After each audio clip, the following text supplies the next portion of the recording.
څومره چې هم د پاکستان کرکټ ټیم پین دي او د پاکستان پین دي نه هغې ټول ترې رامخې ته شي. زیات ملګري ما ته په واټساپ باندې دا خبره کوي نوید بھائی تا سره ډېر زیات خوند کوي چې کله دا خبره کوي چې څومره هم د کنګ بابر اعظم پین دي نو هغې ټول ترې رامخې ته شي. ښه ملګرو څومره چې هم د پاکستان کرکټ ټیم پین دي نو هغوی دپاره خو اول دا ډېره زیاته د خوشحالۍ خبره ده چې نیوزیلینډ په ډېره غټه دوره باندې پاکستان ته را روان دی.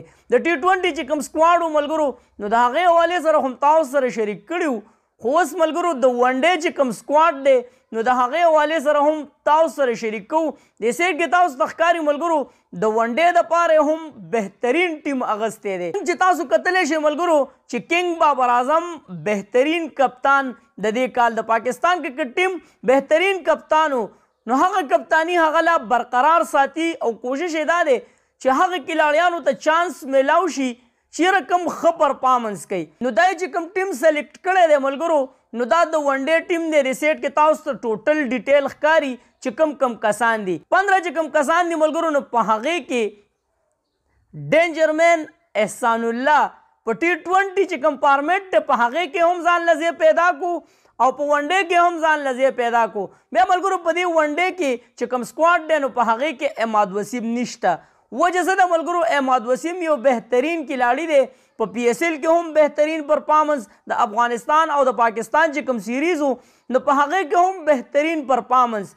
خو ملګرو اوس پاکستان سره کلاړیان ډېر زیات سیوا دي. نو اوس د بابر اعظم نه هم وارو پار خطا دی او د چیف سلیکټر نه هم وارو پار خطا دی چېرې چاله دمه ورکو او څوک ولوبو. خو ملګرو را روان دی ورلډ کپ او ورلډ کپ چېرته دی ملګرو هغه په انډیا کې دی. اول خو هغې باندې لا خبره شروع ده ځکه چې هغوی ایشیا کپ له پاکستان ته نه راځي نو پاکستان والا ورته ویلي چې یاره مونږ انډیا ته نه ځو. نو اول خو لا پته نه لګي ځکه چې د پاکستان د پالیسۍ تاسو ته پته ده ملګرو د دې هېڅ پته نه لګي چې دې شي راضي شي او انډیا ته لاړ شي. نو په انډیا کې چې کوم ورلډ کپ دی ملګرو نو د هغې دپاره یو بهترین ټیم ګورو ملګرو چې څوک څوک مخې ته راځي او څوک څوک کوشش کوي چیرې زه د مخکې تلو دپاره ځان له یو ځای برابر کړم او په انډیا کې چې کوم ورلډ کپ دی نو چې په هغې کې ځای پیدا کړم او د پاکستان دپاره ښه پرفارمنس وکړم. نو دا چې کوم سکواډ دی ملګرو نو دا بهترین کسان دي دا د ون ډے کسان دي ځکه چې د T20 سایم ایوب او تاسو کتلی شئ چې دا کم تیز بیټسمینان دي نو هغه په T20 کې دي.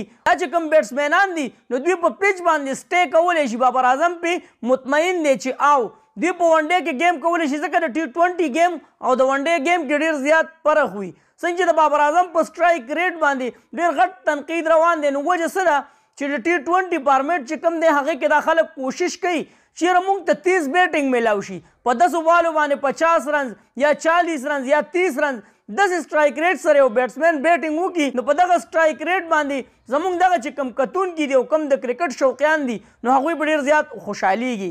خو یو ځل بیا ملګرو دغه چې کوم ټیم دی نو آیا تاسو دې مطمئن او که نه یا په کمنټس کې خپل چې کوم 11 کلاړیان دي نو هغه منتخب کوي او خپل ټیم سلیکټ کوي او ګورو چې ستاسو کمنټ ته ریپلای څومره میلاویږي او ستاسو چې کوم ټیم دی نو هغه څنګه دی. او دا د پاکستان ګټه ده دا زموږ د دې قوم ګټه ده چې دلته پاکستان ته الحمدلله دورې شروع شوې.